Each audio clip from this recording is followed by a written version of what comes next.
Actually, we are live. How are you today? I am doing super great, Martin. How are you doing tonight? I'm doing amazing as well. It is awesome. Okay. Hello, everybody, and welcome to AGTP Daily. We go live every weekday at 11 a.m. Eastern Time to discuss the most important tech stories in the United States. Today's Thursday, the 7th of May. Let's get right to it. We are going to run through a few things today. The AI job apocalypse is a complete fantasy. This is an article written by David George, a partner at A16Z. That's really interesting. It's something that we've been talking about, but he puts it in terms that I think are really interesting. Anthropic also released agents for financial services, which is great. And Anthropic is filled with announcements today. And SpaceX announced a partnership that looks like it's going to be really important too. And later in the show, we'll be joined by Ian Coe, the CEO and co-founder at Tonic.AI, to explore how synthetic data is becoming core enterprise AI infrastructure, enabling privacy, safe model development, responsible scaling, and new AI use cases. And we'll probably get Ian to define what synthetic data is if there are people out there that don't necessarily know what that is yet. Super interesting. Great show material today. It is a good show. It is a good show, Martin. So let's talk about this. Look, you have heard me say on multiple occasions that if you know anything about the way tech cycles work, every time there's a tech cycle, the news media always says everyone's going to die, everyone's going to lose their job. And they do make it sound like it's going to be an apocalypse. But David, okay, who has a really good view on things, you have to remember A16Z is one of the most successful, but also one of the most prominent venture capitalists in the United States. They see deal flow that some VCs never see, or at least they're in that core group of people that see deal flow that nobody else sees. And they also have like a data team and a hiring team and all this other stuff. So they have information, or at least they gather information that a lot of people don't have. The core claim of this article is that AI will destroy or compress some roles for sure.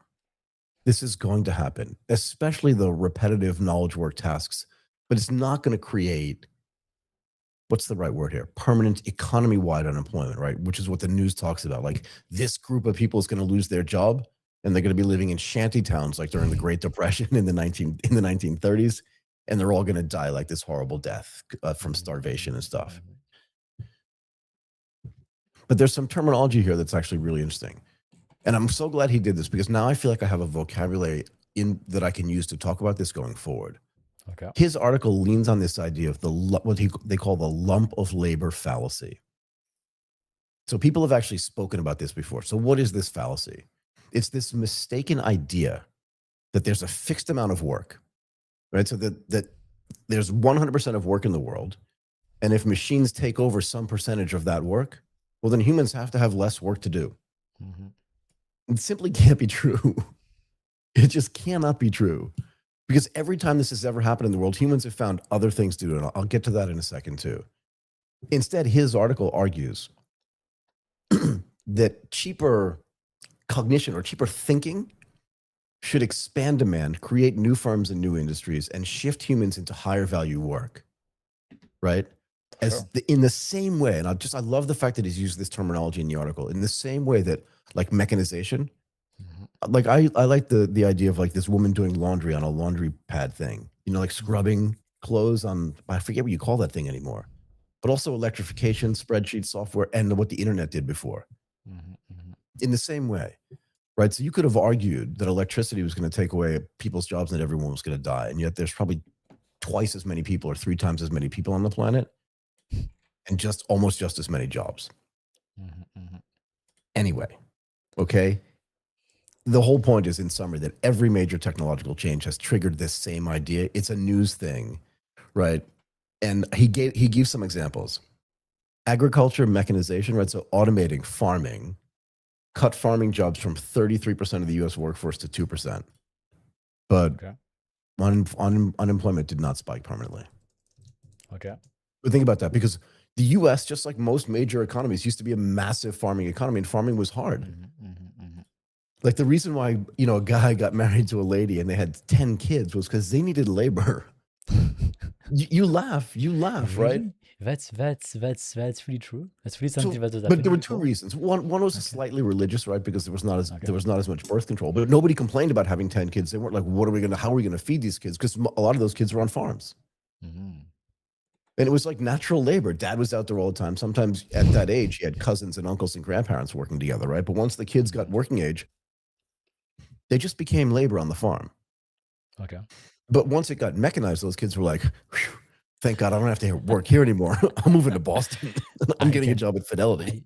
I can I can go play soccer now. Perfect. Yeah.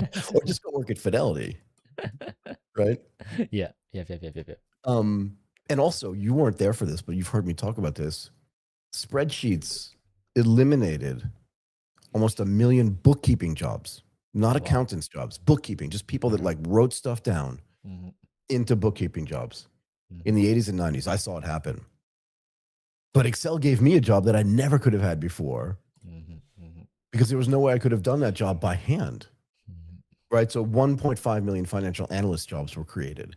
Oh wow. Okay. Okay. So, like, I want to keep going because I think about this one too. One of the other examples in this article is the internet cut the amount of travel agents in the world by half. Yeah. Makes sense. But the ones who actually stayed around, what kind of trips do you think they were booking? You think they're booking people into the Holiday Luxury. Inn? Luxury. Right? They weren't booking people into the Holiday Inn, taking a bus to like from Boston to New York Actually, this is such a great example, and that's something Major also that you speak about all the time. Is all why the time. now I have to be my own travel agent, right? Nobody Like wants when to you deal with my bookings. We when don't you make any money. yeah, that's true. So that's why you have to do it yourself. But it's true in terms of experience. Having somebody who do it for you is way better, right? So like if we had more money, if the company like when the company is even bigger than it is right now, I think we like it would be luxury to have somebody who do that for us, who organize the trips, who put us into the nicest hotel and all of that, and it would be such a better experience than going and Right. booking ourselves and doing this job ourselves basically, right? So I think this is such a great example because you want to automate things, you want to get cheaper, you want to get faster, you want to do blah blah blah with booking.com and all of these technology solutions, great. But then a few years later, you realize actually I like when someone do it for me. Exactly. And so then you actually go back to the old model. But now when you go back to the old model, because it's actually much better, now you have like people who have much more money, who want the services, who are ready to pay more, and now you get to the luxury market, and so the Right. people who are still there, they actually make way more money than they were making before in a way less So competitive I have market. another example that I like to use on this, Martin, and I think it's really appropriate here. Mhm. In the old days, right before cars, everybody had a horse. That's how they got around. Yes, that's another great example. Yeah. And you needed shoes on your horse. But there were a lot of these blacksmith guys that made horseshoes. Like the blacksmiths never got really rich. Mhm. But if you stayed being a blacksmith today, not only rich people have horses. Yep, that's only So what the people. guys Yeah. that can do all the servicing around horses and around saddles and shit like that, excuse my language, those guys make a lot of money. Like, have you heard of Hermes? I I don't know what that is, Michael. Maybe I'm Which mispronouncing it. Maybe you know it better by Hermes. That would be better for you. we say Hermes. That's what I said, Hermes. Hermes. I Which was is, close. by the way, the number one luxury brand in the world now. That's the most valued in terms of market cap But on Martin, the stock market. they make saddles. Yeah, exactly. Yeah, that's what we do. And people buy those saddles because now it's a Yeah, luxury good. it's a luxury. Yeah, that's true. And crazy price. Hermes is crazy expensive. That's the highest level of quality, right? It's really good, but it's really expensive. And when you think about it, like we talked about a lot about Louis Vuitton, LVMH, and all of that. Hermes in just one company is larger than LVMH, which has I think 80 brands, if I'm not wrong. With just one brand, they are larger than all the brands of LVMH combined. It's Right. huge. It's So huge. you It's can really tell big. I'm very passionate about this thing, right? Mhm. Because again, I watch multiple cycles. Mhm. I know people that lost jobs because of technology, but then they got new jobs at just the same pay or better pay because of a different type of technology. And if they were adaptable enough, Mhm. right? Mhm. It's not like Mhm. you're going to take a guy in a low pay. It's not like you're going to take a guy in a low paying job. He's going to get disintermediated by technology, and then he's going to become like a lawyer and start making $1 million a year. But that guy's probably going to find another job that requires some skill level that he can use to Mhm. do that thing. He's not going to be unemployed for the rest of his life. And the data backs this up. Yeah. The data backs this up. Can I give some data here? Go ahead. Sorry. Federal Reserve Atlanta data says over 90% of the firms report zero employment impact over the last 3 years. Okay, Census Bureau, only approximately 5% of AI using firms reported headcount changes, with roughly equal splits between increases and decreases. Can I make another point, Martin? Mm-hmm. Here's a great headline. I'm just going to make up a number, yeah, because I don't remember the numbers. Meta lays off 52,000 people in the first quarter of 2026. Yes, But how many people did they hire? exactly. That's not a great headline. No, nobody talked about that part. Never, never, never, never. Because yeah, you're right. That's not a great headline. But I think Michael, like, this is part of this constant fear narrative that the mainstream media are always trying to push to the public, right? It's always like AI is going to be dangerous for you. AI can cyber attack your website. You are going to lose all of your data, and you are going to lose your job as well. But all of this just try to prove the point that AI is so powerful that it can do all of these things combined, right? Why does it always have And to hurt you? Sorry, go ahead. exactly, no, but I think it's just a marketing play, right? It's sad that the mass market react much better to this type of headlines and of news rather than just the truth. Your job is going to change. You are going to have a new job, right? Right, And right, right. this is just way less fun, and there is way less things to talk about if everybody like see that their job is going to change. So even if you have like all the data and all of this, and this is so true. I mean that's facts, right? But Can I use just myself as the perfect example of this? yeah, please go ahead. I was at the forefront Yeah. of a trading desk and a firm that used automated trading Yeah. to over time, and I knew what I was doing when I was doing it to put myself out of a job. But technology allowed me to create another job for myself, Exactly. Yeah. which is way more fun. For sure. I mean, I think at the end of the day, this is what's happening, right? Like we want to automate the repetitive tasks, the dangerous tasks. For example, in agriculture, right, it's much better to have tractors than to do everything by hand, right? Yeah, Like because then your back doesn't hurt, like you don't get injured, e- like all this stuff. e- Nobody wants to be a exactly. farmer. Yeah, exactly. So that's why at the end of the day, technology is good and doing good things. And to be honest, I really don't know. I mean, I don't know. In my brain, I can't conceive that we are all going to be unemployed tomorrow. We are going to lose our job and all of that. It just, I don't know. There's something in my brain that just say this is just not possible. I wanna be rational about this though, right? Mhm, So mhm. there are places though where workers are going to get hurt. I just want to run through some of this if that's okay. Okay. Entry level knowledge work is the obvious place where this is going to happen. So Stanford research found employment declines concentrated among 22 to 25-year-old workers in AI exposed jobs like customer service and clerical work. Yeah. No, It's not that's proof of yeah. a total labor market collapse, but it is evidence that the first damage may show up in the career ladder, not in the headline unemployment. Okay? Mm, So they are like, this matters because entry level jobs are not just cheap labor, they're training jobs for infrastructure, right? In other words, you get this entry level job, but then you get trained to do some other higher level jobs, exactly. Yeah. right? That's the real problem here, right? Is that if we don't have any more entry level people because we don't hire them because we don't need them, then how does these people become like more senior? But also, how do we renew our workforce to keep getting more senior in the next 5 to 10 years, right? Right, right. So that's a question that is worth answering. But once again, that it's not the first time we went through the technological um, revolution. So No. how did it work with tractors? How did it work with algorithmic trading? Like things were fine, right? So it's going to Yeah. be fine as well. So the key here is it's not like we're just saying like, oh, there's nothing to see here, nothing bad's going to happen, right? AI is already changing the way we do stuff. Yeah. But hiring patterns and the premium for that of wages that get created for this are going to show up before we get mass unemployment, for sure, for sure. Okay, and even on earnings calls, again, according to this article that this guy David wrote, and he's got to be on tons of earnings calls. Okay. AI augmentation job mentions outpace AI substitution mentions. He said 8-1. Oh wow. Okay. But this is the point that I was making before, where you hear it's great to have an announcement of job cuts, right? Because it feeds the fear and the pain. Yep.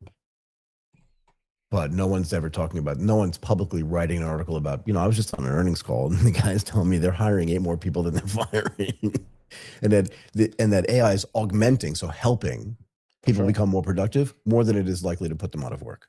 This is today, I think, the highest value job you can hire into any company is an AI pilot. Somebody who can implement AI agents into every department of the company, right? You Like, have so to have not it. so, and actually, yeah, actually, you can make the case that today in early 2026, you have to have it right now, right? You have to have someone who is able to help both marketing, sales, coding, accounting, HR, everybody by implementing AI agents into every department of the company, right? So this is, I think, like the number one job that we need right now, and that is just going to explode, right? We are going to see way more AI pilot. I like to use this name. I think it's fun. AI pilot the type of jobs, I think, in the very near future. So one of the things we talked about on last night's, because Microsoft's also put out a report, right? Their Yeah. Microsoft 2026 Work Trend Index, and I'm trying to find out this the term that they use because I really liked it last night. But it was this idea that to do AI right, Mhm. like you can't just do it. What we say in English is willy nilly. Like you can't have some guy in operations, right, implementing AI in this way with different rules and different guidelines and different governance, and somebody who's sitting in another department, like in an insurance company. The claims guy can't be implementing it different than the underwriting guy, and the underwriting guy can't be doing it different than the operations lead, like whatever it is. Mhm. So Mhm. there has to be somebody there who's organizing all this stuff. That's a brand new job. It's a brand new job. It's a And you brand new can't just job. have, it's not just one person's job. There could be a whole team of people that do that. And that team is not just going to be there at the beginning. That team's going to have to be there over time because AI itself is going to evolve and change and all this other stuff too. So those are just Yeah. all new jobs. All new jobs. Yep. All new jobs. And in a world where you want to stay competitive, where you want to, take market shares to your competitors and all of that, you want to be at the forefront of tech, right? So you want to hire all of these people to implement the new tech technology into your company, right? So Right. so yeah, no, I think just capitalism will make it work, right? Like we just need to wait that people want to hire more people to scale their business, and they're gonna find new jobs to create. I'm not worried at all about that. I'm not worried either. And I want to give a little bit more information here, right? Because what's like the most realistic story here, just at scale? Hmm. And I think it's always to me like is it an apocalypse or like a painful transition? Okay. I think that's the way you have to think about it. But here's the other thing too. Remember, I did talk about there were shanty towns in public parks during the Great Depression. Okay. That's a fact in the United States. I don't know about the rest of the world. That is a fact. There are pictures of them. I think they called them Hoovervilles, right? Because I think Hoover was the president when this was happening. Okay. But the big difference back then, not the only difference, but one of the biggest difference between then and today is that mobility was not as easy, Hmm. right? So if you were living in New York, but there was a job available in California, not only was it hard to get there, but you wouldn't even have known it was available, Yeah. True. Yeah. right? So because the flow of information was not as instantaneous as it is today, Hmm. right? And that information gap, that information arbitrage, like doesn't exist today. Hmm. Hmm. True. And the other thing that meant too was that like think about it. I live in I live in Bangkok. Hmm. My daughter lives in Australia. My brother lives in Connecticut. My sister lives in Florida. No, seriously, my sister lives in Florida, and my other sister lives in Ohio. Okay. So, and I'm more global than most people. But if you just think about, like, I have family members in 3 or 4 different places just in the United States alone. Hmm. Hmm. So if I lose my job, I can like I know when I get to Ohio that my sister's there. I Hmm. know when I get to Miami that my sister's there. I know when I get to Connecticut, my brother's there. So there's all these other things that are different today than there were back then. Because back then, if I lived in New York, it was very unlikely that I knew anybody in California Yeah. Yes. or Yes. even Yes. in Ohio. And plus, like right now, if you are in New York and you want to go to California, you can really, like, it's not like the price of flight tickets are crazy crazy expensive. You can always find a way to buy you a plane ticket to California. Right. So it's also, you have like the possibility to move and the possibility to go to the place where you need to go to find a job, or to go to the next stage of your life, right? So. Exactly. And I want to ground this in a little bit of statistics, right? Mm-hmm. So to me, the best answer, because I asked this question, right, is it apocalypse or painful transition? Mm-hmm. And I think the best answer is this, is that it's probably a painful transition for a lot of people, Mm-hmm. but with net expansion possible. The World Economic, again, just some stats. So I'm reading off of something, right? The World Economic Forum's 2025 Future of Jobs report projected 170 million new roles and 92 million displaced roles by 2030. Oh wow. Okay. It's a net increase of 78 million jobs. Mm-hmm. I'm not saying that the World Economic Forum is always right. Mm-hmm. But again, I always like to talk about directionality, Yes. right? It's not apocalypse for sure. Mm-hmm. But it's also not painless because tens of millions of people are probably going to have to change roles, move sectors, or change some skill profiles. But one of the things it doesn't predict is millions of people dying in the street. Mm-hmm. Yeah. Still. Anyway, No, it's so true. So, but I think it will still require that, as you said, it may be like a painful transition. I think it still require people to, if they want to make it easier, less painful, right? Like it will require a mindset that is towards growth. Like people need to accept the fact that things are going to change, right?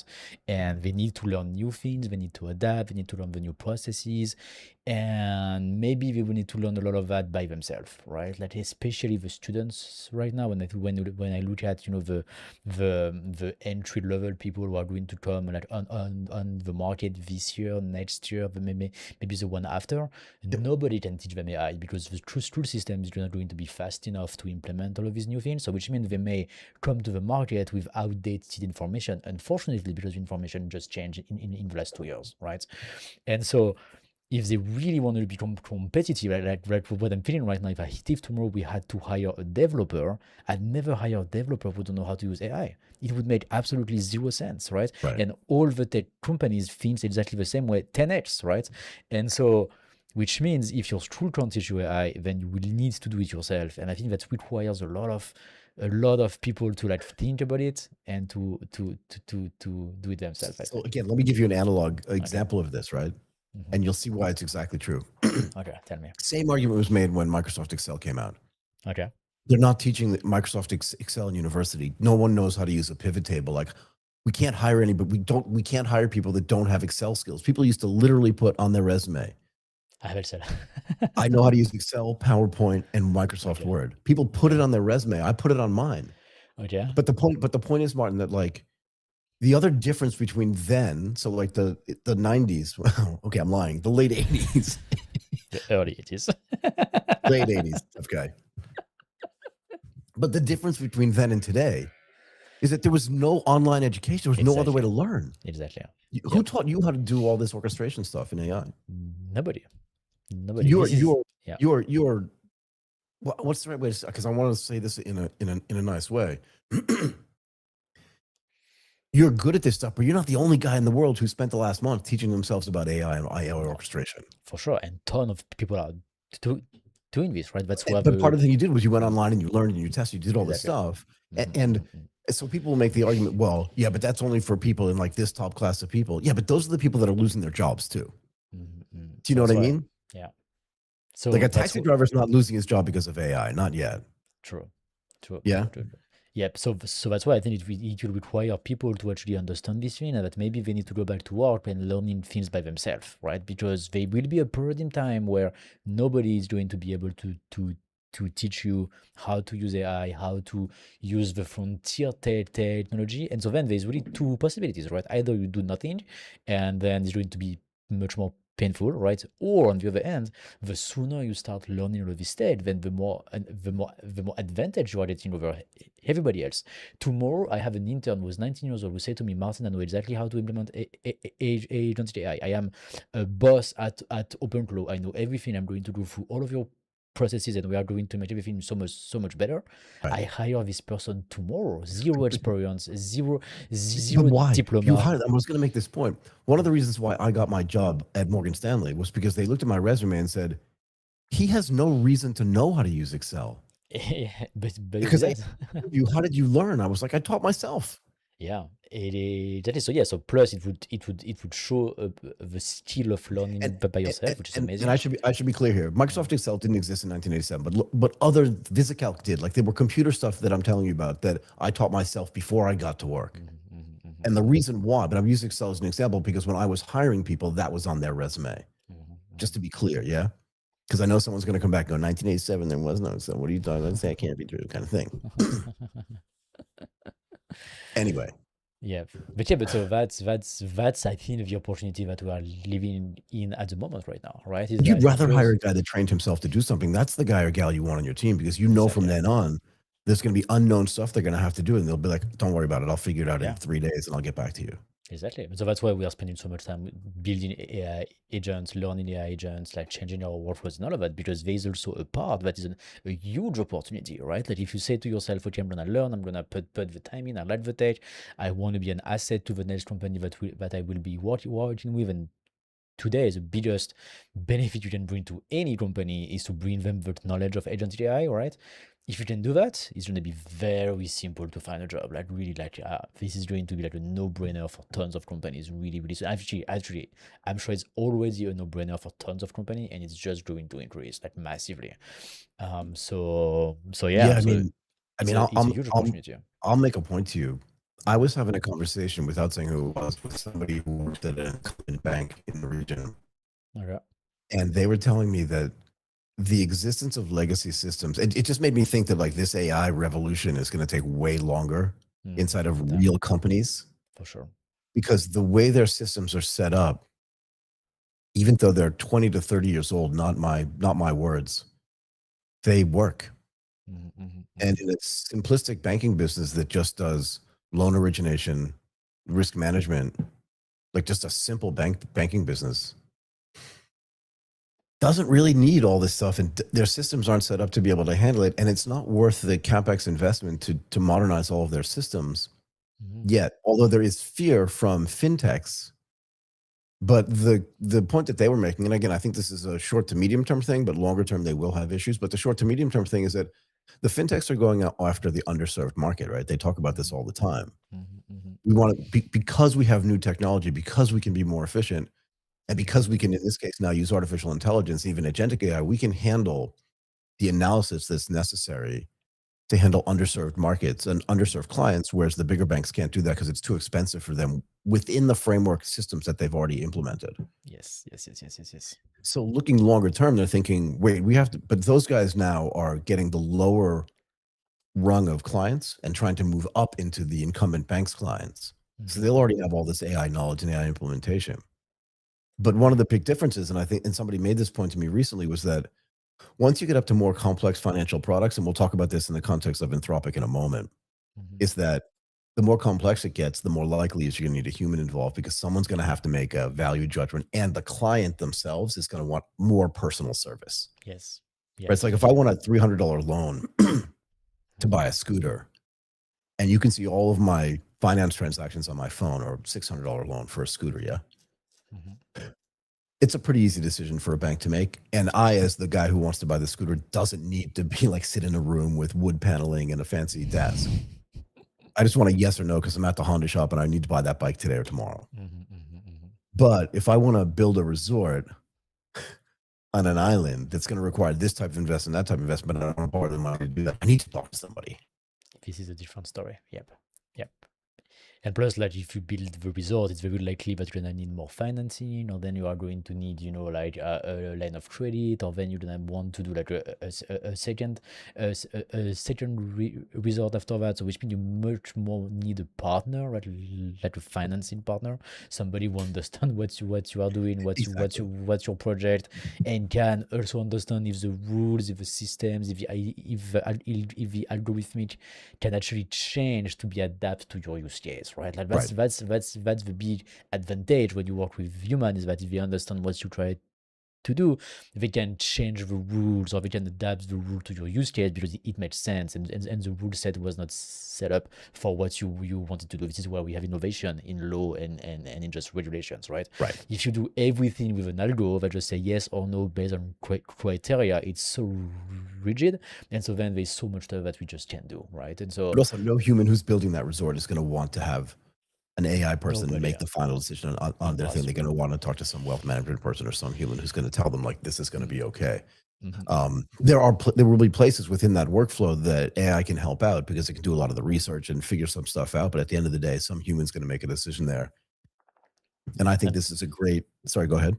plus like all the rule set, like how we take the decision, what are the criteria to give you a loan, and all of these things. These are ever evolving criteria. That's why the Exactly. law itself is just so complicated, right? It's not like you have a book of like what's right and what's wrong, and that's just set. No, that's not the way it works, right? And the AI just goes like, this is in the what's right category. This is in the what's wrong category. This is not the way it works. Right? This is not Yeah. not not not not how the law works. There's always No, no, no, no, debates no. about Yeah, like, okay, regulated as well. So like, what are you gonna do? right? And so that's what, like, this is just because this decision framework of absolutely everything that we do is just constantly evolving, it's constantly changing, right? And it just can be done with, yeah, just like a simple decision tree that says what's right and what's wrong.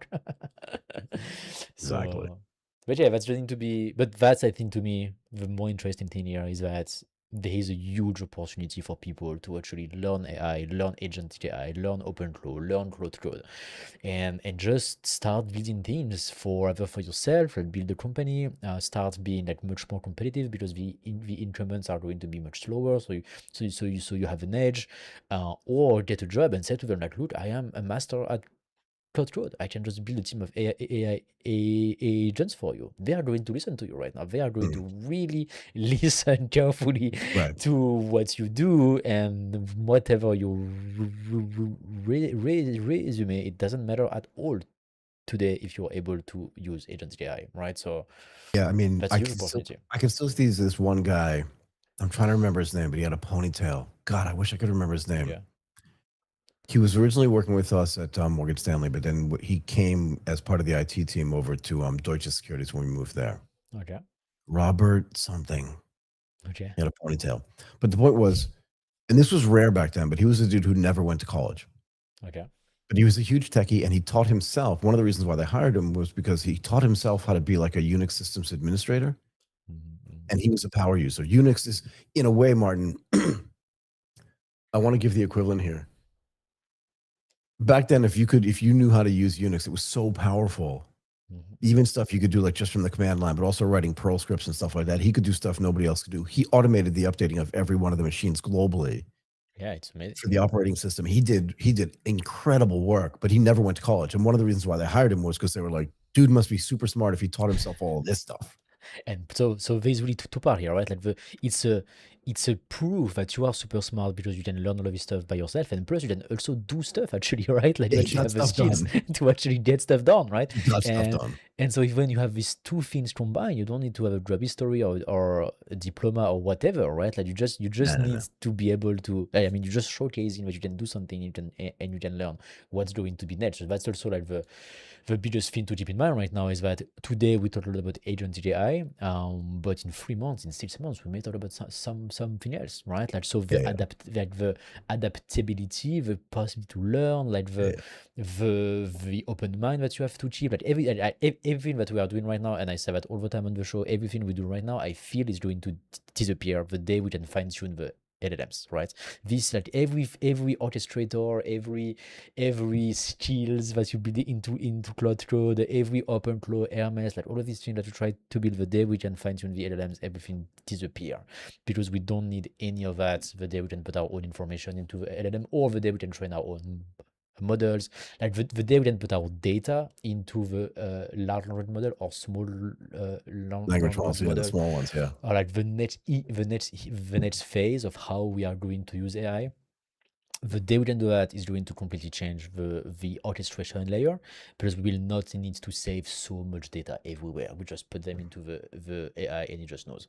So that's why like we need to keep in mind that it's going to change again and again and again and again, and that's just going to increase, the pace is going to increase. So that's why you definitely need to keep learning and keep an open mind and show that you actually can do it, right? And then bring benefit, bring the skills, and then that's a huge opportunity for everybody who can do it. Agreed. Okay. Let's look, we've been talking a lot about automating software, doing all this stuff. Let's get really specific and talk about Anthropic's agents for financial services. How does that sound? What are they doing, Michael? Tell me So more about this. It's an So interesting Anthropic is making a direct push into financial services. They built 10 ready to run Claude agent templates for like what I call like high friction finance workflows. Things like this: pitch book creation, meeting prep, earnings reviews, model building, so financial model building, market research, valuation reviews, all this kind of stuff, month-end closing, like all this, and KYC screening. Okay, so they built 10 agents here, specifically financial services. They announced this like yesterday, the day before. and split across two categories, just two big categories: research and client coverage, Okay. finance and operations. Right. So, and let me just go back and tell you exactly what fits into these categories. So you can probably see it on that page that you're showing there. Yes. In the research and client coverage category, it's pitch builder, meeting preparer, earnings reviewer, financial model builder, and market researcher. And in the finance and operations, it's valuation reviewer, general ledger reconciler, month-end closer, statement auditor, KYC screener. And I feel bad because these are all things that I did at work. You don't need to do it anymore, Michael. It's all done now. Thank God. But I will say this, though, Martin. I didn't try Anthropic stuff because this was just released yesterday, the day before. Yeah. But there were a lot of things out there. And to be fair, one of the things that they did, Martin, this is cool, but I do want to make a comment on it if you don't mind. Please. Okay.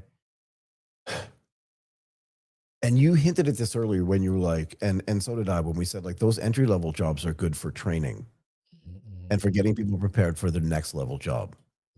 One of the things that they made analysts and that they made me do as well is there was already a guy or a gal who was 2 years ahead of me who had already built like a financial evaluation model, right? Okay. Who already knew how to build a pitch deck. Okay. Who already knew how to like, do market research. But they didn't tell me anything. Okay. They told me they wanted me to build a financial model that did this thing, that thing, the other thing, and then made me build it myself. Okay.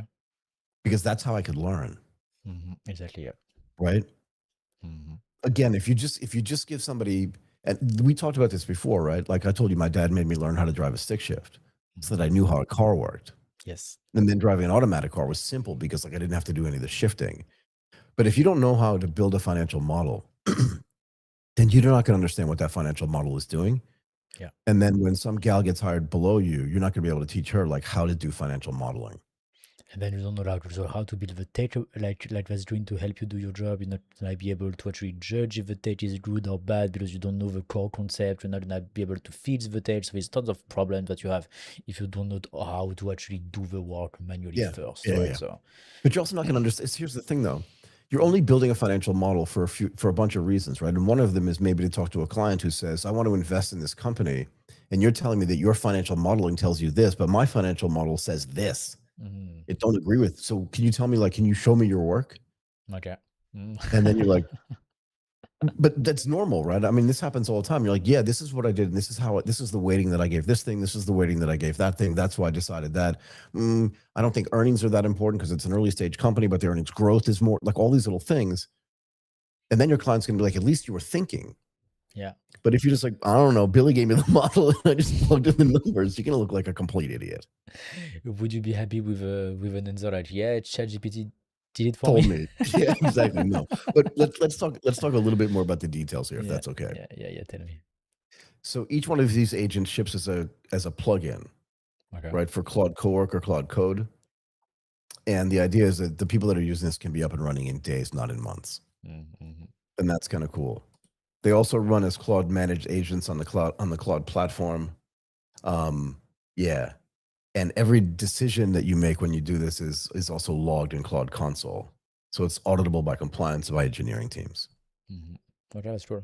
So it's kind of cool, right? Because it's sitting on a platform, whereas before, if I was building a financial model or the guy next to me was building a financial model, it's not like nobody could audit it because you're the only one who had it.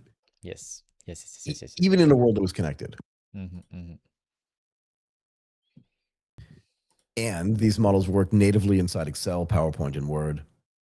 And the context carries automatically between these apps.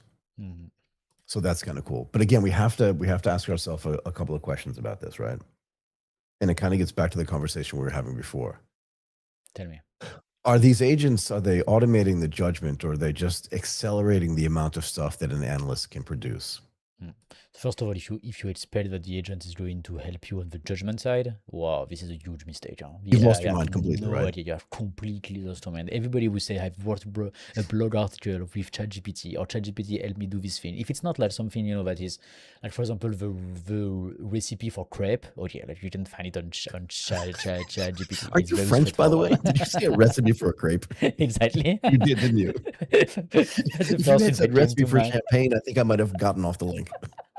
That's the first thing that came to mind. But like this type of thing that are well known into the world, right? It's like, okay, Yeah. you do this thing, that thing, and when it works, okay, that's okay. ChatGPT knows that.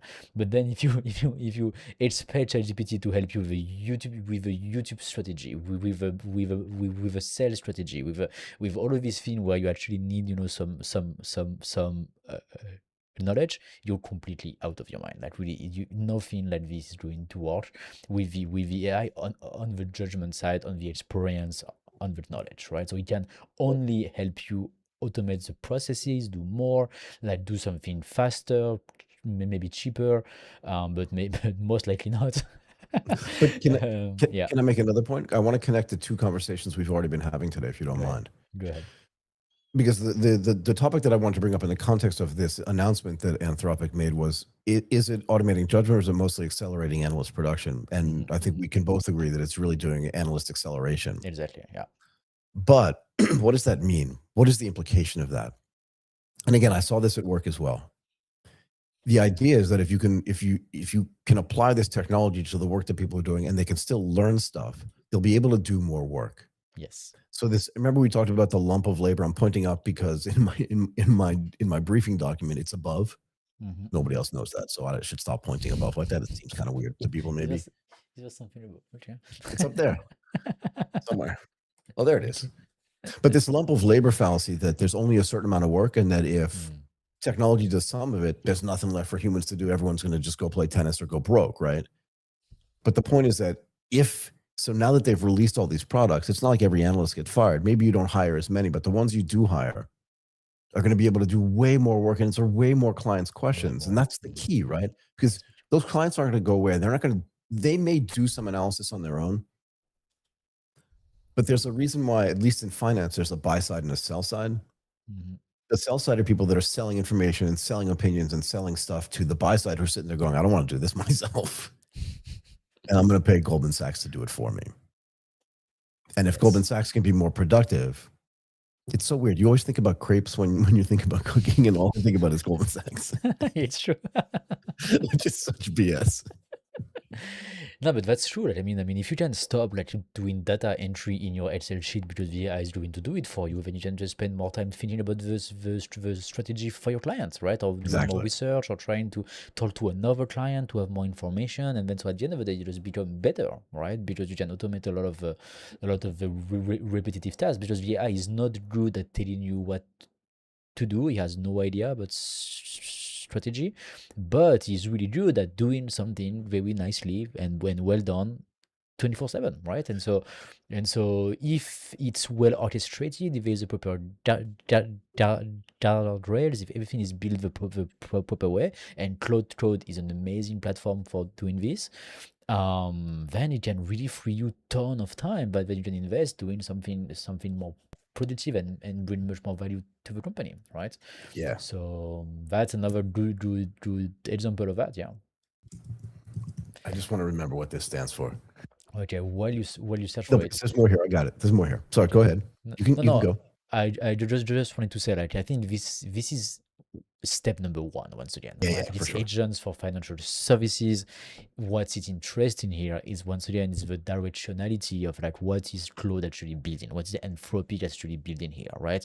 Like the first of all, what's interesting to me is that they are really trying to develop these skills, these plugins that they are putting into Claude. So which means when you are a client of Claude, you have access for it for free. They are not depending on like third party marketplace. It's not like another startup who will build that. They don't wait for you also to build these use cases yourself. They are really trying to help you basically use Claude more, right? So that's to me the first thing that is really interesting. And then at the same time, like, it's just step one. Now they can build new stuff. They can go into other vertical. They can just keep expanding the ecosystem of actually what Claude can do for you, right? And we're just going to see more and more and more and more and more of that nonstop. So I'm glad you mentioned ecosystem, because that was kind of the next point that I want to make about this. You see, I read your mind, Michael. I know what you think about. I knew we were to talk about ecosystem. We know each other way too well. Way too well. For the most part, but Mm, finance still lives inside of an Excel spreadsheet, yeah. right? A lot of it's manual. But Anthropic's real move here is their data integration strategy as well, Hmm. right? So you have to include the MCP stuff, and that's what I can never remember this, the model context protocol that these guys have built so you can then connect APIs where you can get this data from and it can go back and forth, right? So this Yes. MCP thing is actually really interesting. Yes. But that's well known. That's not a new thing that they've built for this. Nope. They say that Claude now connects to, and you won't know these names, but the people that are in finance will know these names. And it's important to know this because an analyst is going to need data from all these places. Tell me. Okay. It's going to need data from FactSet, from S&P Capital, from PitchBook, from Morningstar. I'm not going to go through all of them, from Dun and Bradstreet, Intralinks, Verisk, like all these places in Moody's. And the Okay. reason why this is really important is because finance is more about like what I'll call data provenance, right? And auditability. You need to know where you get the data from. I can't just make up that data off the top of my head. Yes. So even a firm like Goldman, they subscribe to all this data, and when their clients ask them, like, well, you have this model, it works great, but where did you get the data from? You can simply say, I got it from Dun and Bradstreet, and that gives you some of the credibility. Or I got it from Morningstar as well, and I got some of it from PitchBook. Or if you're doing an analysis, you can use MSCI. Okay. Okay. I see. So all this stuff matters because if they just build these agents, it would have been, I would say, like a halfway job. Yeah. Okay. I see what you mean. Yeah. But now So it connects all this data too. Sorry, go ahead. so which means that they work with all of those guys. Like they They did that. somehow. That's why. Where does it say this? So Moody's actually launched an MCP, Okay, yeah, but so I wouldn't be right? surprised that Anthropic go to Moody's and so say, look, we are going to build an MCP for you. We are going to do it ourselves. We finance it ourselves. Like it's all on us, basically. I wouldn't Go be ahead. surprised by that because it brings so much value to the Anthropic Cloud plugin, right? Because it can access Moody's and all the guys that you mentioned. I mean, it would be So that would be the way that I would do it. I would just go to all of them, build it for free to them, and give more value to my own product. so this goes back to the conversation we were having a few days ago about Mm. setting up this firm that funds the private equity Yes, firms so yes, that they can go to yeah. their clients. So imagine one day somebody from, and I'm just going to use Moody's as the example because this is what gets referenced here. But let's say one day Moody's gets a phone call from somebody senior at Anthropic, Hmm. and they go, "Oh, that's great because we've been using Claude to do this thing, that thing, the other thing, but we always have questions about it. We don't know." So they Exactly. go, Come "Look, help. here's what we're building. We'd love to send an engineer to just be embedded in your thing because it's Exactly. not the last thing we're going to build, and it's not the last thing you're going to need help with. So why don't we just embed a couple of engineers from Anthropic here into Moody's or into any of these other companies, Yeah. and we'll make sure that your data is now way more easily usable." Hmm. Hmm. Okay, and again, let's get back to the employment apocalypse. Hmm. That job didn't exist before. Nope. No, no, no, no, no. You see, all this fits together. No, completely. And I think like if this is really what they do, like if we are right on that, and please in the chat also like let us know what you think about it and on like how they get that done. Because also something that is interesting is that it's really fast now. Like they develop code really really fast. Yeah, So I yeah. don't know how long it takes like to convince FactSet and S&P Capital like you and all of these guys. How long does it take to convince them to do this type of integration and then create like all the data integration and all of that? That's complicated, right? But how long does it take to get that to production? I have no idea. But to me, it looks like it's really fast, and that's maybe the most surprising thing to me here is that it looks like they are moving at a crazy speed and to create all of this great integration for Cloud Code. And if they continue doing that, I think we are going to see integration with Booking.com, with airlines. We are going to see integration with like all the services that we use really quickly, right? Because they can do that at scale. They can just send Exactly. ton of engineers into, as I just said, right? Airlines, Booking.coms. That's the first one that comes to mind. And so which means then the agents can just access all the data. And the number one criteria for your agent being able to actually do something is if the access of the agent to this something is actually good, right? Like if they have good API, good servers, good access, right? And so if it's Anthropic who build themselves for the companies that they want to integrate, we can trust that it's going to be done the proper way, right? Right. And so which means if it's really what they are doing, we are going to see tons of integration crazy fast, which is going to accelerate the adoption of AI agents, because all of a sudden our agents may be able to book a flight for us tomorrow through Booking.com, right? Yeah. And Well, that's definitely going to happen. and maybe really, really soon, maybe really, really soon. Like maybe they already have engineers, at Booking.com who are building the integration, right? Well, I will tell you this, Martin. I think you and I were talking about this before we started recording, but when we were at Money 2020, we did have somebody from FIS on the show. Yes. And that was one of the other announcements that they made. The biggest partnership announced alongside this was FIS, which is one of the largest banking infrastructure companies in the world. And if I remember correctly, whether it was on camera or off camera, that guy told me we have some big announcements coming up. Okay. It's because Anthropic didn't start working on this on Tuesday and finished it on this Friday. Do you know what I mean? Like, that's not the way this works. And Money 2020 was what? In 10 days? No, it was, 2 weeks ago. Doesn't it feel like it was like 2 years ago? Yeah, no, it feels like we are doing so much stuff, Michael. We do so much stuff. We do so much stuff every week. It feels like there's 6 weeks in every week. Exactly. Yep. There's no better way to live. But I just want to point out that like that integration was also making it, and they're one of the biggest suppliers of software and back-end services to big banks and stuff like that. So if you look at what FIS does, it's a global financial technology company providing software services and outsourcing for banks and capital markets companies. And they're embedded into some of the biggest banks in the world. So again, this is part of Anthropic's strategy is don't go directly to the clients. Yeah, it's really smart. Go directly to the people that have a relationship with your clients. Yeah, this partnership strategy that they are doing right now, and Anthropic is going to give them massive market shares.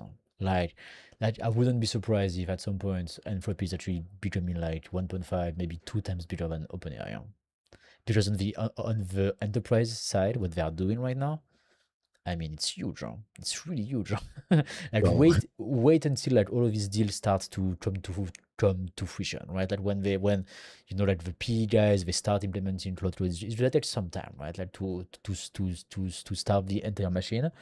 But once it's going to work, more and more people are going to be willing to do it, right? And then it's just going to accelerate. And I think in a year or so, it's going to be massive. We are going to see integration of Anthropic everywhere, way more than OpenAI, way more, way more. So I want to make a few points on this, if you don't mind. And I think we're running out of time again for our third topic today. This is a high quality problem, not a low quality problem. No, because I want to go over a few more things, if you don't mind. Yeah, tell me. First of all, FIS processes transactions for thousands of banks globally. Okay. Right. So that's what makes this really important. And also in the context of just Anthropic itself, remember how we talked about how they have 1,000 clients, you said? They pay them more than $1 million a year? Yes. Did I get that right? Because I said 800, but you were right actually that time because I double checked it. You were right. Financial services now Anthropic's second biggest source of enterprise revenue, right behind technology companies. Okay. So they're making some really good because they're going like, where's all the money? Oh yeah, in financial services. It's in the name. Finance. Money's in finance. So let's go to them. Apparently, roughly 40% of Anthropic's top 50 clients are financial services firms. Oh wow, okay, that's huge. Okay, banks and banks and investment. You don't think Goldman Sachs is like using Anthropic everywhere? Yeah, everywhere. Yeah, trading firms and all of that. Yeah, for sure. Must be crazy. Yeah, for sure. So it must be. So they are pushing hard into that. This is a great strategy from my point of view. This is going to give them massive advantage. Like if FIS worked with what we say, 1,000 banks, thousands of banks, thousands of banks. So what do you do? Do you do like cold email, phone call, do meetings with thousands of banks? Or no, you just let them do it and embed it into their clients. There's something we can learn from this, I think. Therefore, I mean, I hope that would be great. If we can do the same thing all of a sudden, that would be super. But the other thing, and this is one of the things I do like about Dario Amodei, is he projected 10 times revenue growth. I think it's possible. Except the actual growth for the financial services firms. This is before this announcement was made. Okay. Came in at roughly 80 times annualized in one recent quarter. Okay. I like a guy who does conservative things. Can I also make another point, Martin, that you and I were talking about offline? Tell me. And I'm just gonna unpack some things for the audience, right? Because every day you and I have to make a decision about what are the topics we're going to cover. What are the topics that are going to resonate the most? What are the topics that other people are talking about? and that are going to resonate with them, and that are going to give them enough information so they can learn something and do something and be proactive. Yes. So I considered two other stories today. Okay. One is OpenAI announced that they were going to spend $50 billion on infrastructure. And that was as part of that number came out as part of this suit that's taking place in some congressional testimony, I think, because Okay. Sam Altman right now is in a big fight with Elon Musk. Elon Musk.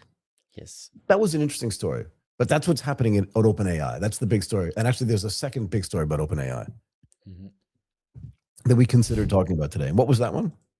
The phone, right? What are they doing? No, but while Anthropic is now saying that like their revenue in financial services firms is growing 80% yearly, right?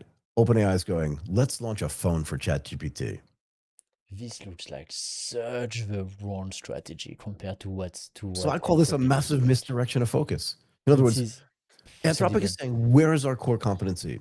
Exactly. Let's double down on that. Saying, let's just triple, quadruple, quintuple down. Can you believe I knew all of those things right off the top of my head? Right. You're right. I just said a double because that's the only You one. started double, but I knew all of them. It surprised me too. When I got to quintuple, I'm like, okay, I'm not going to sextuple because it just doesn't sound right. It sounds like something you shouldn't do, but it is the real word. But the point is that like while Anthropic seems to be focusing on like we're gonna dominate this category, we're gonna think about some other categories, but now that we know how artificial intelligence can be used, we're gonna build the things we think that we want to use, but also the things that our clients are telling them they want to use. And from a sales perspective, we're not going to go directly to the end clients unless they come to us. Exactly. We're going to go to people that already deal with those clients that we want to work with. And we are going to let them do sales for us. Which is so smart, right? Like, which is it's the only way to do this, it seems to me. Yeah, I think like you've said it all. I think, right? Like they are doubling down even more than that, right, on their core competency, which is putting AI into enterprises, right? They are really good at that and selling tokens. That's a part of their business that works really, really, really well. And they don't do image generation, they don't do video, they don't do phone, they do nothing else. What they are doing right now is they are trying to partner with more people who can give them access to their target clients at scale, right? I mean, it's such a great idea. This is super great, right? This is really, really good. And plus, as they embed also like their engineers into these companies directly, they can develop all of these integrations. Exactly. So they know it works. It gives more value to the cloud ecosystem. Yeah, I wouldn't be surprised that if in a year or so, Anthropic is actually way bigger than OpenAI. Like, again, we talk about this a lot, but I'm just going to keep banging on this. If I had to make a bet, I know where I'm putting my money down. I much prefer this strategy, definitely. It feels to me much better. Yep, we are going to welcome Ian very soon. Ian, can you hear us? Let's do that. Put a little message in the chat, or just say something. Perfect. We can hear you as well. Are you ready to come with us on the live? Perfect. Oh, good. Okay. Michael, what are we going to speak about with Ian? So we're going to talk about how synthetic data is becoming core enterprise AI infrastructure, enabling privacy-safe model development, responsible scaling, and new AI use cases. We should bring Ian Coe, to come and talk about this stuff with us. But yeah. Perfect. Welcome to the live. Ian, how are you? Yeah, great to be here. Really appreciate it. Happy to get into all the aspects of synthetic data and what we're seeing. Okay, before we jump into this, why don't you tell our audience a little bit about the important work that Tonic.AI does? Sure. So Tonic solves the world's need for data. And there's kind of two reasons right now that the world needs data. And there's been a lot of reasons, For sure. which is why we started the company. But right now, sort of the main thing that we consistently hear about from customers is sort of the AI industry at large is general intelligence and model specialization. So as most of us know at this point, the models have trained on most of the like common data. So that means that we're pretty good at kind of all the standard tasks, but sort of for that next wave of intelligence or for certain types of specialization, which includes a lot of enterprise workflows, we need different types of data. And so we built Tonic to solve the problem of making data usable for technical workflows. We started with software development, and now we're working a lot more with model training, reinforcement learning, and all the things that we're doing that sort of are happening to advance intelligence for AI.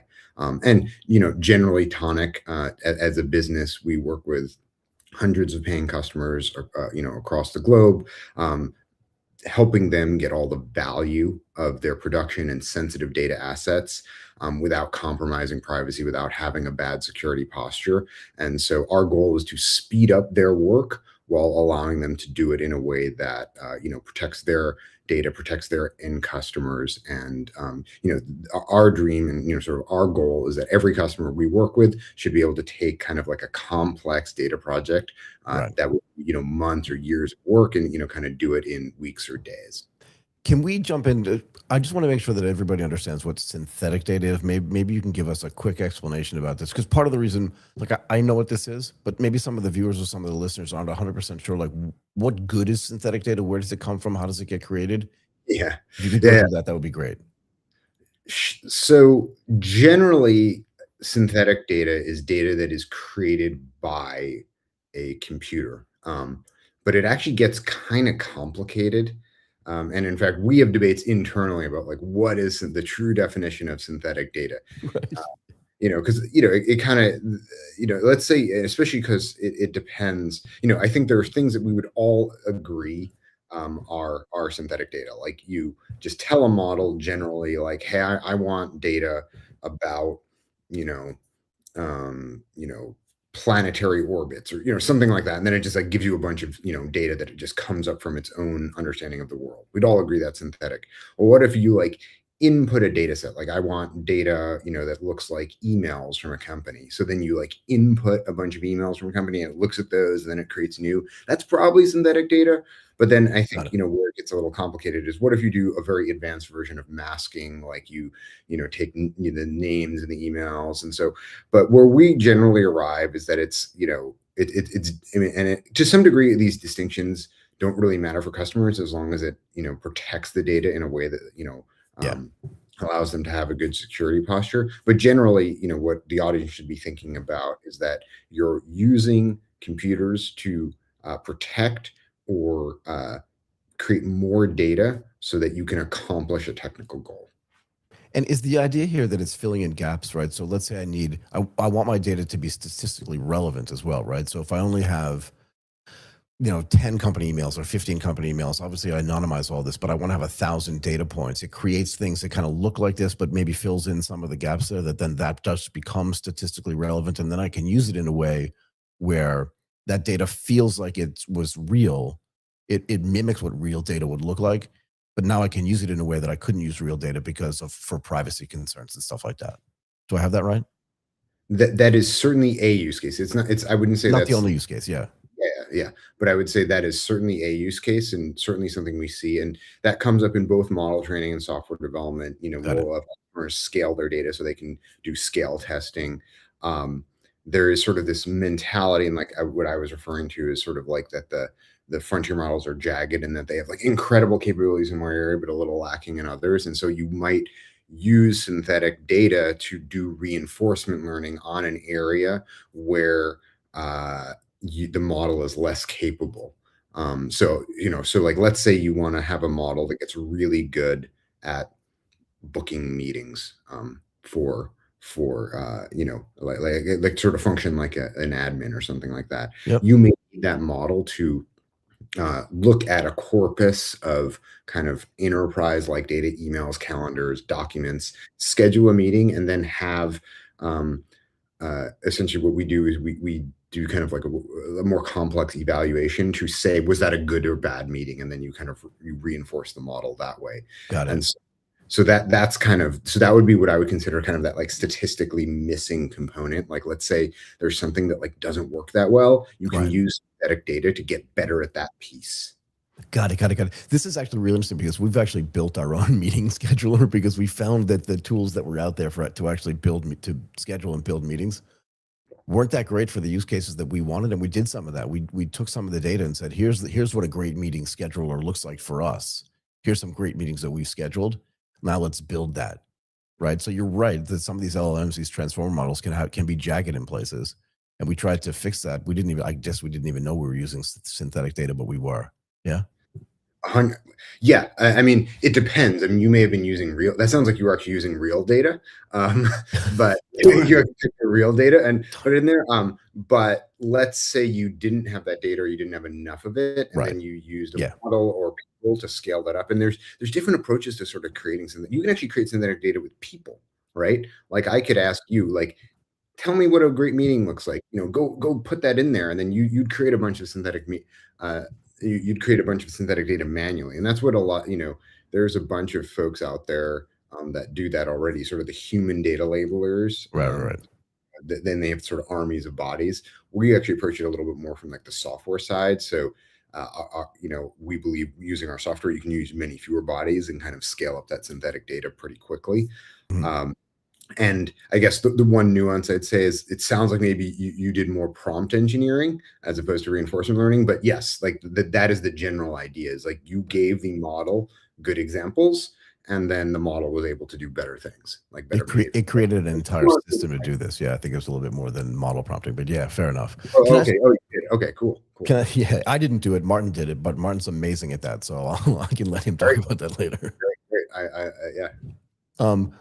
Let's get back to the main topic. So how are enterprises, maybe you can dig a little bit deeper into this for us, how are enterprises approaching synthetic data to kind of unblock or unlock AI development without compromising that privacy you were talking about? Yeah. So we have a number of customers doing this today. I think, the main thing that they want is to be able to build without compromising their customers' sensitive information. Yeah. Obviously, it gets complicated because if you train a model on data, the Right. model can memorize that data and regurgitate it in inopportune times. Or Yeah. early on, there were some pretty notable kind of training data disclosures that came out, but that's Ouch. resolved. But yeah. You could actually early on, you could actually prompt a model and like give it a name, and then the person's picture would actually come up. Oh no, that's not That good. was like I think that was like a GPT-2 thing, like that. That's pretty bad. Like that kind of stuff's been like, the easy versions of those are Sure. solved. But there's a real risk. Like if you're a business, like like we work with a lot of healthcare and financial services, and so they have serious regulations that So I was would going be. to ask about that too. Sorry, go ahead. Yeah. So, we're working with a top 10, health insurance company right now, and they want to, take their claims and clinical data and put that to work. Like they want to automate claims adjudication. They want to be able to give, better customer service to their members. They want to, do all these all the things you'd want to do as a business, right? To take advantage of AI. But HIPAA basically blocks the idea of just training directly on the incredibly valuable corpus of data that they have. So what we do is we de-identify the data. We both remove the sensitive PHI, which is the sensitive healthcare information, and then Information, yeah. sometimes synthesize so that they can actually train on their claims data, their customer support chats, things like that. And then they can move forward and actually make all these models and kind of up level their business the way they need to do. And specifically the way, in healthcare, the way that works out is there's kind of two paths. There's something called safe harbor, where you basically nuke the data and it's like not that useful. And then the other path is something called expert determination, where you do sort of these transformations on the data, redaction and synthesis, and then an expert comes in and says, this is safe from a HIPAA perspective for you to do this kind of work on.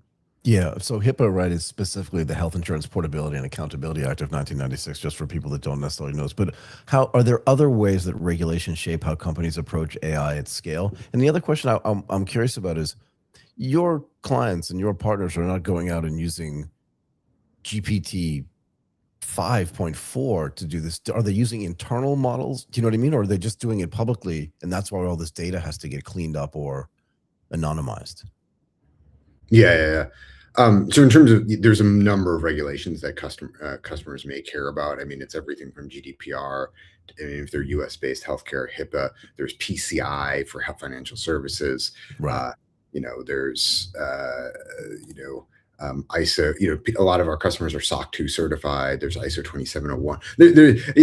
There's all these things There's out stuff there. that you didn't even know you wanted to know about. But yeah, go ahead. Yeah. So, I mean, but these are serious things for these businesses, right? And like Very. they need this to have integrity with their customers, and they need this to also not, fall afoul of regulatory bodies, get fined, things like that. So they need to do this right. It's pretty important for a lot of our customers, and even for customers that aren't necessarily subject, like at certain scale. We work with like big retail and stuff like that, and like they're not necessarily hit by these. I mean, there's GDPR, yes, but like. Yep. It's not a HIPAA thing, which is no, which is more complicated and more but important in a way. I'm a CISO of a large retail organization. Like, do I want all my engineers seeing my customers' data? Do I want a model trained where like their credit cards and that data? Like, no, I don't want that. I don't want that risk, especially if that model is going to end up being public facing. So there's all these considerations. But yeah, and then to your question about like, should you use like GPT? Or so are they?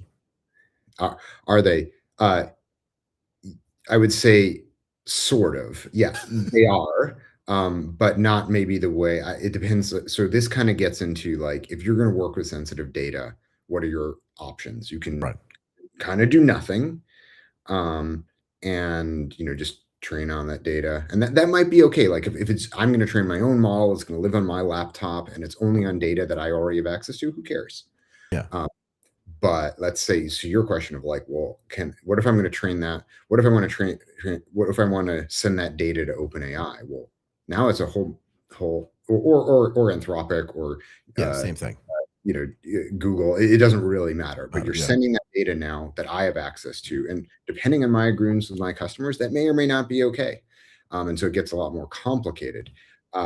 So what a lot of customers do is they use a model in their VPC, which is essentially like they have like, cloud infrastructure with like Azure or AWS or GCP, and then they send that data to a model that's located there. And then so that model so the data is not going anywhere in the same sense, although there, you still, it gets complicated with data agreements, but like that's sort of the general idea.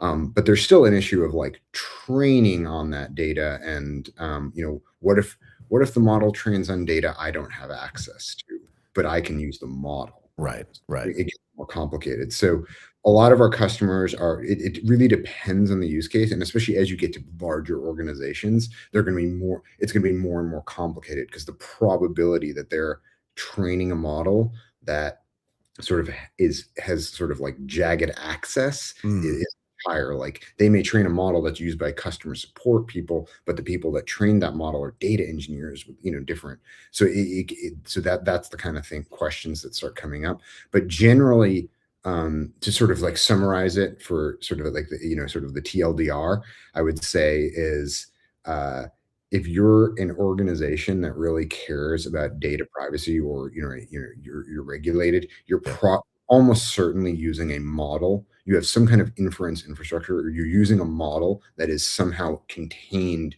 within your organization. You're generally not just sending out to cloud providers. Yeah, I mean, honestly, I would hope not. It just seems a little bit too dangerous to me, particularly.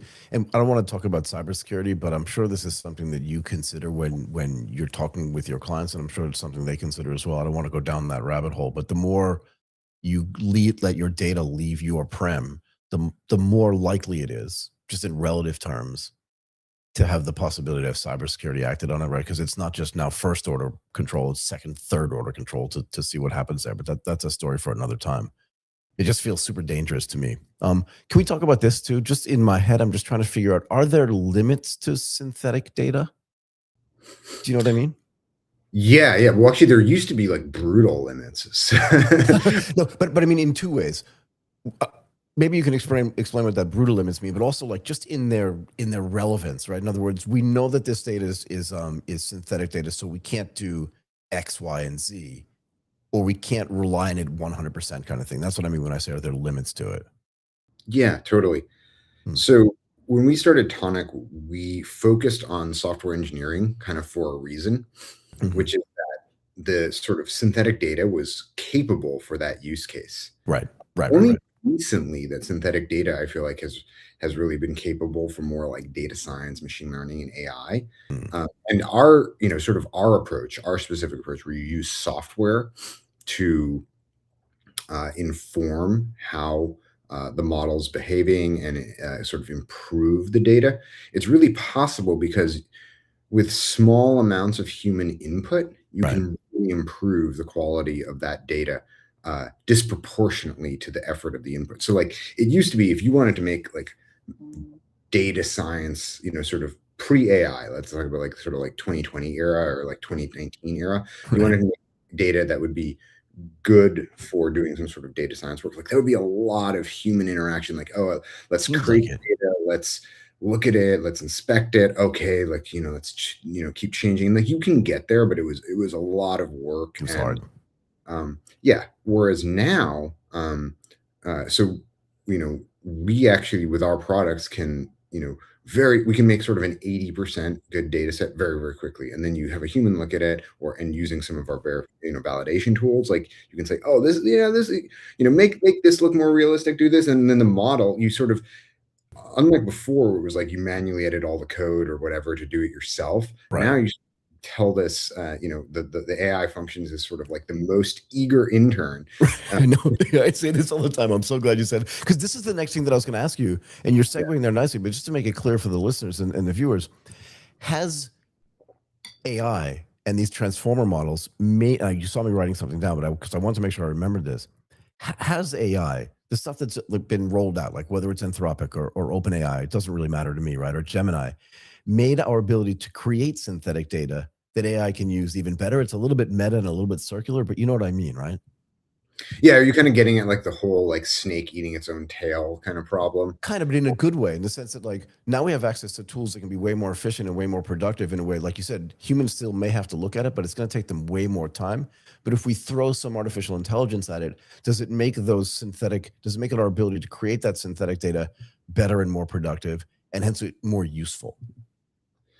Totally. So, I mean, the labs have been doing synthetic data for a while. Right.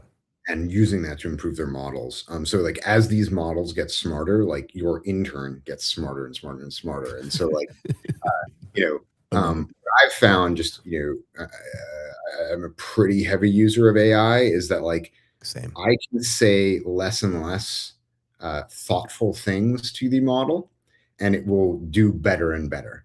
Like it's not to the point where I can just sort of say, make me synthetic data, but I'm able to, say like a more vague or general statement and its first pass will be substantially better. And so I think that's what we've been seeing, at least, is sort of like as these models are getting smarter and smarter, you can get better and better data faster and faster and faster. I don't think the model itself can never like one shot a net new data set that will like make itself smarter. Like I don't, for sure. I don't yet. Possible. You can distill models. You can take a big and make a smaller model that's like really good at one thing that the big model would be expensive at. But like you can't just tell a model like, make yourself smarter, and it can be like, okay, let me go like figure out how to make myself smarter. Like otherwise, all these companies, racing for this would be very easy for them, and it's obviously like not. Yeah, so. I mean, look, Martin and I spent a ton of time talking about like how impressive, like the more artificial intelligence gets better, the more it points out to me, and you can see me thinking about the right wording to use for this, the more impressive the human brain seems to me because of the way it can keep context, if that makes sense, right? So, and you're right. And the other thing I'm curious about is, do you work together, and I'll give you some context for this in a moment as well, but do you work together with the LLM providers, the transformer model providers, to let them know the types of functionality you would like their model to be able to do better to make your ability to create your synthetic data better for your clients? Yeah. You know what I mean? So you're in discussions with them. I wouldn't say every day, but like often enough where you're like, hey, if it could just do this, or if it understood this a little bit better, I could be way more efficient, and hence my clients can have way better synthetic data for the AI stuff that they're running. So there's a couple things we've done. So we've fine-tuned our own models Okay. that are specialized for, tasks that are important to us. One is, identification of PII, and also data generation. So, and that's what we see, and that kind of gets back to that model specialization thing. Yep. Like the Yep. foundation models are incredibly capable of a wide range of areas, Right. but there are reasons you may need a model that's cheaper, faster, I love smaller. it. I talk about this all the time. Yeah. Yeah, and so we've done that for a lot of our customers. Have very large data sets, and can't just like, you could in theory just like pump that through one of the big foundation models, but like their scan for sensitive information might take like 3 months and be way too expensive. So we've seen smaller models. We've done sort of certain types of model distillation and fine tuning that are very effective for their specific use case, and that's kind of the kind of stuff that we've done, and has I think really differentiates our offering from just kind of like slamming it into a foundation model. But I think that I think enterprises are going to be doing more and more of that. And like the interesting thing is like open source models are like, I know they're like 6 months behind. So you fine tune that for what you want, you have a pretty good model that's going to be certainly cheaper to inference and things like that. So my feeling on this is that, and we had a discussion with somebody about this last night as well, is that you're going to get these people are going to take these really, really broad models, as you suggested, and turn them into vertical models, right? That are very specific for the tasks that they want them to complete, so that they can be way more efficient, less power hungry, less chip and processing power hungry, less throughput hungry as well, and less likely to get diverted into other topics that they don't necessarily need to be considering to do this. So I'm glad you said that, because it confirms something that I've been thinking as well, but you're more involved in that than I am. So that's kind of interesting to me. Yeah. Totally. I think that's definitely right. And we use like it's the conversation is super active, right? Like I think 6 months ago we were talking to customers and like, we're never going to fine tune. We're just going to sit back and wait. Like there's no point in fine tuning. We're just going to sit back and wait for like foundation models to come solve this. And now it's like, oh wait, like inference is probably going to get more expensive as these companies look to IPO, and this is a really specific nuanced use case. Like and you need to fine tune it. Yeah. And you need to do some sort of reinforcement learning, things like that. So I think, everything's gonna get smarter. I mean, you sort of asked the question of like, do they learn the way humans do? I mean, kind of. Not really, though. I have 2 kids, and I'm not feeding them like, terabytes of data, right? Implicitly. Like, it's hard enough just to feed them. Are you kidding? How are you going to feed them terabytes of data as well? Like, you don't like, for them to learn how to schedule a meeting, I wouldn't need to give them as many. But they can learn how to schedule a meeting pretty quickly, I think. My son's already a better driver at like the video game in my car than I am. So like, and he learned that in like a week. Like, so like he did, like I've been driving for years. So I mean, obviously the video game has like some different things, but like, but I think humans still have an ability to extrapolate from the examples in a way. So in a way that machines still cannot do yet. Yeah, I think that's right. And I don't even think we're close to that. And you can argue, not you, but one can argue with me that like we're getting closer and closer to AGI. But I would think about this all the time. It would be almost impossible. And here's the example that Martin and I were talking about before we started recording with you tonight. If you don't mind me, just like humor me on this one. Sure. And Martin's listening in, so he knows exactly what I'm going to say next. But like, you've probably seen this video, if I remember it correctly, right, of like this professional American baseball player standing next to a female reporter. And somehow he realizes that somebody's either hit a ball or thrown a ball, or a ball's just coming at the back of her head. And he instinctively just like moves his arm out and catches the ball and takes it away and just keeps the conversation going. She kind of flinches a little bit, but it's like this amazing example of like, how hard that could, because that's an intelligence thing. It's his brain working really hard with his eyes and maybe his ears, and telling his arm to move to catch that ball so that woman doesn't get hurt. And the ability to give enough intelligence to a machine to be able to infer all of that in the amount of time that he's done that. feels kind of impossible to me. But that's just an example of something. And if that's the case, then there must be other use cases. I know it's off the topic of the data thing, of the synthetic data, but it makes a point about like where we stand, at least today, in this idea of like where intelligence is going. And I think it just frames these conversations a little bit better. Is that fair? I think that's very fair. And to me, what I immediately think of in sort of like that is like that person has a world model. Exactly. Right? Yeah. Exactly. And that's where people are trying to go, I know. generally. And so I think we could get there. And you could certainly, there's other challenges too, right? Like there's a lot of like integrations, if you will, into the real world. Like if you were going to make a robot do that, like you need to first build a robot that with a mechanical arm that like, can reach, and like, you certainly need to train it on examples. They need peripheral vision as well, and peripheral sound. It's just like, it's a lot going on. Yeah. So you need all these sensors, which people have. Like we have sensors that, we evolved to survive when like saber-toothed tigers were trying to like jump out and get us and stuff like that. And so thank God that's gone. Yeah. So I think like, humans have all these things, and we were reinforcement learned, right? Like if you got eaten by a saber-toothed tiger, that was a pretty strong like reinforcement learned not to go into the lion's den. Yeah, exactly. Yeah, the you tiger weren't den. listening, you weren't, looking using your eyes. And so but we do have these world models. And I think that's sort of evidenced by our ability to also, or I mean, for exceptional humans to kind of like innovate. I mean, you think of sort of like, like an Einstein or something like that. Like obviously he was able to like infer a lot of things from like, a very complex world model that like most don't have. Can I ask you one more thing? It's on topic before I let you go. Sure. Both OpenAI and Anthropic recently announced this idea that they were going to work with some of the biggest private equity firms to then have the private equity firms sell services into their investee companies and implant or embed engineers or service providers from wherever they were affiliated, whether it's OpenAI or Anthropic, into these companies to provide them with kind of the most updated knowledge for them for how they can use AI. Right, because the people that are internal to these companies probably have a better knowledge about how all these products can be used than the people that sit at these companies that are clients of them. Does that make sense to start?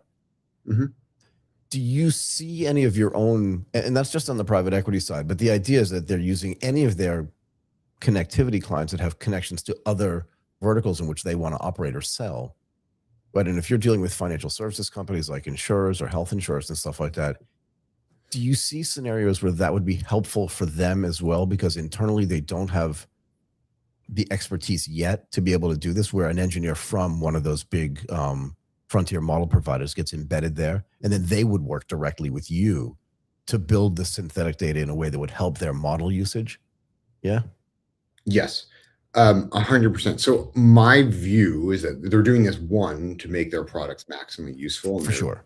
But then the other thing is that you essentially get what we call tasks, right?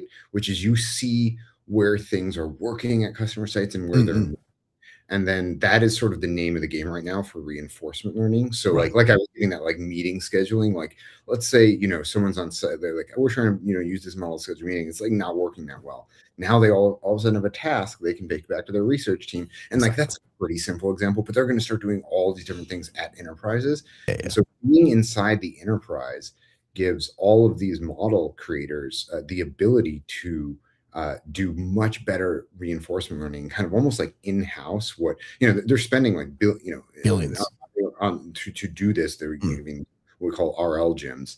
We might be sort of like in that. Is that what you call them? Reinforcement learning gyms? Is that what you said? Yeah. Like, I'm writing that down. We're coming from like a different angle a little bit, but it's we're sort of in that game. I mean, the main thing that I think by being there is like you get to be on the you become the pointy end of the spear, seeing where your models are working well, and then you go back and I think this will make the models a lot better, a lot of very quickly. And I think it's sort of like both an implementation thing, so like help our customers implement, but then also, hey, we see where all the jagged edges are, and we come back and like take that, and then we now have tasks to reinforce our models with. So I'll leave you with this. I think that idea is brilliant. I really do. I really like it. And I'm just trying to think every day, like how I can use that same model in my own business. But that's, again, a story for another time. Ian, thank you so much for taking the time for, like, you're in San Francisco, yeah? Yes. So thank you so much for taking the time early in your morning to be able to do this with us. We really appreciate it. We'd love to have you back. This was great. I hope you enjoyed it as much as we did. Yeah, this is great. Really appreciate you having me. And yeah, happy to chat anytime. Thank you so much. All right. Talk to you later. Okay, that's it today for AGTP Daily. Thank you again, Ian, for doing this, and thank you everybody who's watching. Thank you again for joining us. Give us a thumbs up on today's video, subscribe to our YouTube channel, and follow us on all of our socials, on X, on Instagram, and on LinkedIn.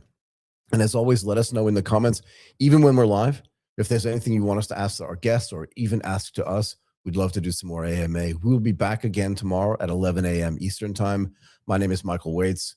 That was Martin Runford as well. Bye for now.